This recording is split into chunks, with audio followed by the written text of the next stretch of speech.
St. Louis sports fans, go deeper with STL Sports Central Insiders. Get exclusive access to Bernie, Randy, Claves, Jamal Mayers, and more. Plus, your chance to watch a Blues game in the Alumni Box with Jamal himself. Monthly giveaways, Bernie's columns all week, and support for local sports media.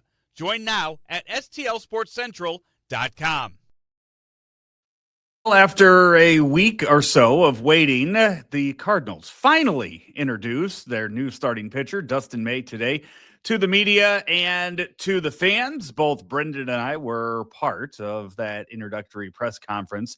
And we'll talk about that and give our thoughts on the new Cardinal pitcher on today's Card Central 365, brought to you by DraftKings, where the crown is yours. And Brendan, we had a chance to hear him for about, 20 minutes or so, talked about his recovery from injury, what he expects with the team. What were your first thoughts on the new Cardinal? Number unknown. We'll get to that in a second, too.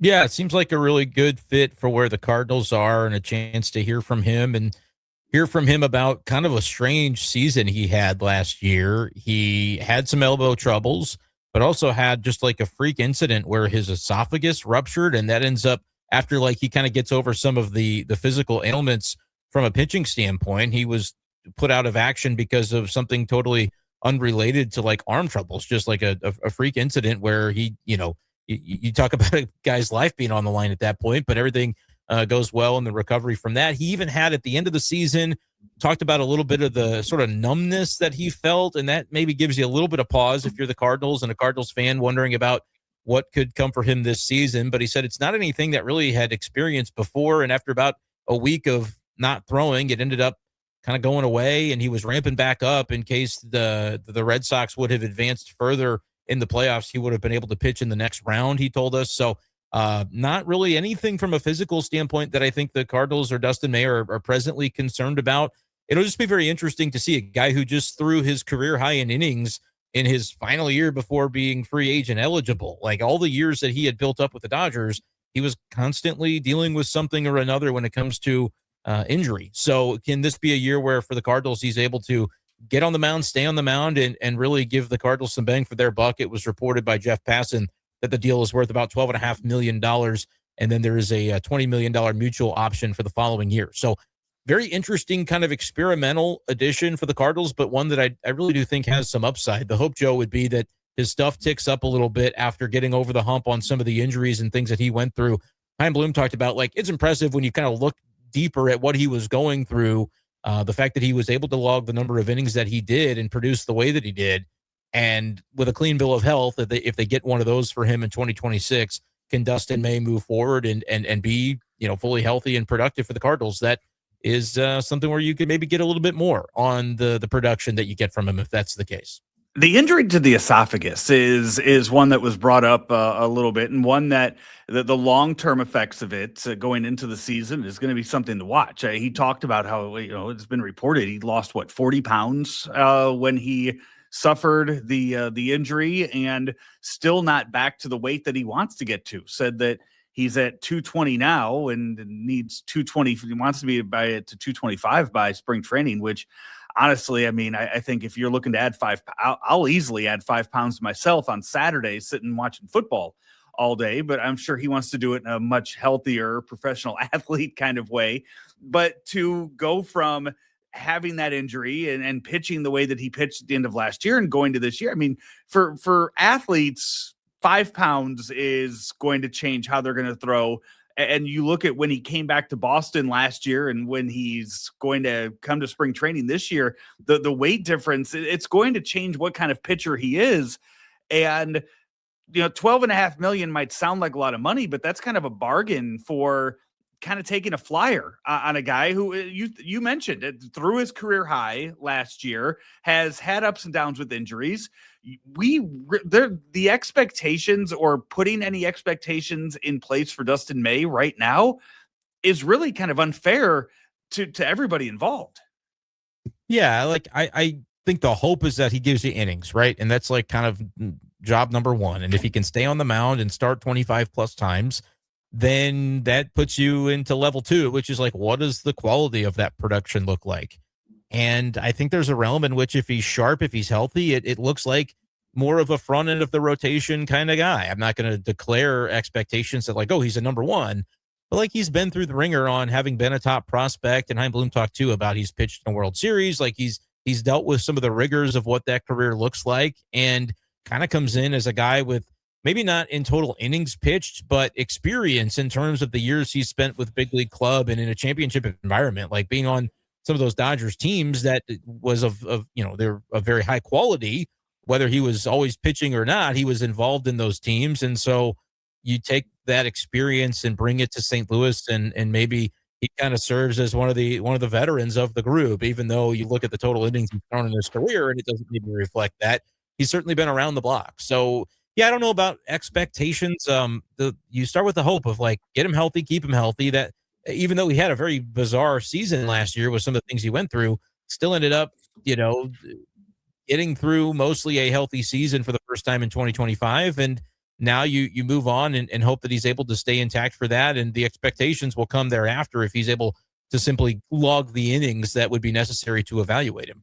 Yeah, according to I was just looking back through some of the transcript of it, said he pitched at about 198 last year with the Red Sox. So going from that to 225, that's almost 30 pounds is pretty significant to look at, and that's going to be a completely different pitcher than what we see this year.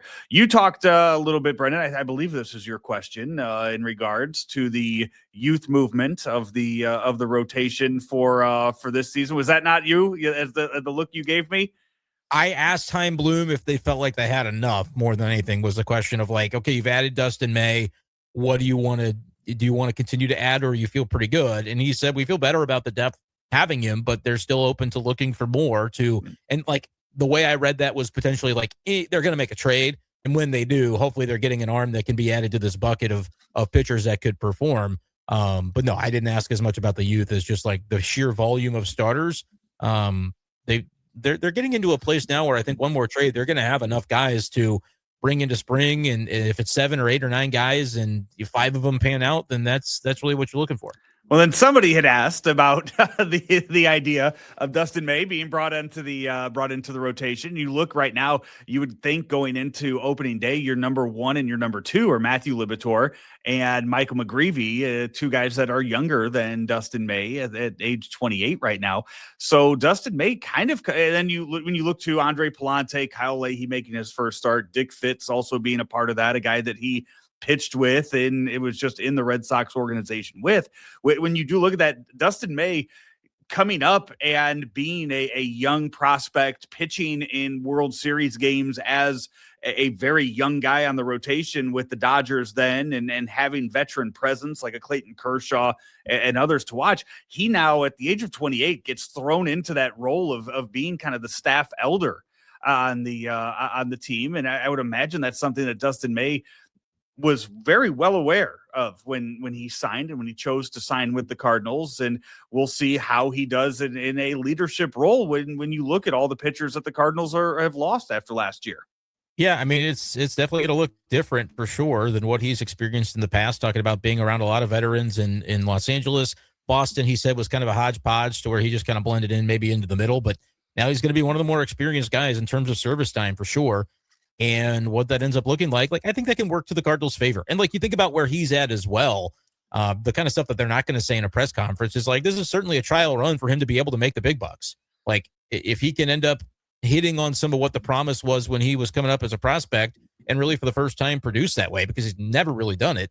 If he's had good ERAs in a season, it wasn't in a lot of innings. And if he's had a lot of innings like he did this last year, his ERA wasn't very good. It was pushing 5. So this is an opportunity where like you're trading a little bit on the fact that you were a top prospect and you've had this cachet attached to your name. And that's what allows you to get $12.5 million in this market for a 1-year contract where you haven't really done a whole lot in terms of the consistency of your production, but there's that promise that's still there. It's a very alluring, I think, to teams. And I think it's a good sign that the Cardinals were willing to take a chance on that and to say, yep, whatever you think of the amount that $12.5 million is, like, that's the kind of arm you're looking for to be able to possibly get more than you're paying for out of somebody, rather than go for a more veteran candidate that doesn't show a lot of upside. Like, there's upside with Dustin May, and there's a lot of different directions that it ended up going. And I think people look at it the wrong way when they say, oh my gosh, the Cardinals are paying Sonny Gray $20 million not to play for them. And then they're paying Dustin May 12.5, and we don't really know how many innings they're going to get from him. I say you saved $20 million by getting rid of Sonny Gray's contract and only having to eat half of it. And now you're signing somebody in Dustin May who, like, I'm not telling you that you can reasonably expect May to pitch better than Sonny this year, but would it shock anybody if that happened, if Sonny Gray, has an injury or two where he stayed very healthy largely with the Cardinals, but misses some time to injury, but Dustin May finally ends up putting it together? Could both of them end up with like a 4.5 ERA? Sonny's ERA wasn't sterling last year. So you're thinking about maybe being able to save a little bit of money, take off from that financial commitment, and come up with a guy that, hey, if it goes well, you can re-up with him long-term if both sides are open to that. And it ends up being a win-win. So I really think the way that the Cardinals started this offseason with the Sonny Gray, obviously we're able to get some young pieces like Richard Fitts could be right alongside in this Cardinals rotation with Dustin May. You're able to add some pieces like that, spend less money, and still have a guy that could be about as productive as Sonny Gray if things break in your direction. Not saying all those things will happen, but it feels like a very good expenditure of your time and of your resources and energy so far from Chaim Bloom, where just stylistically, I like the Dustin May deal for the Cardinals.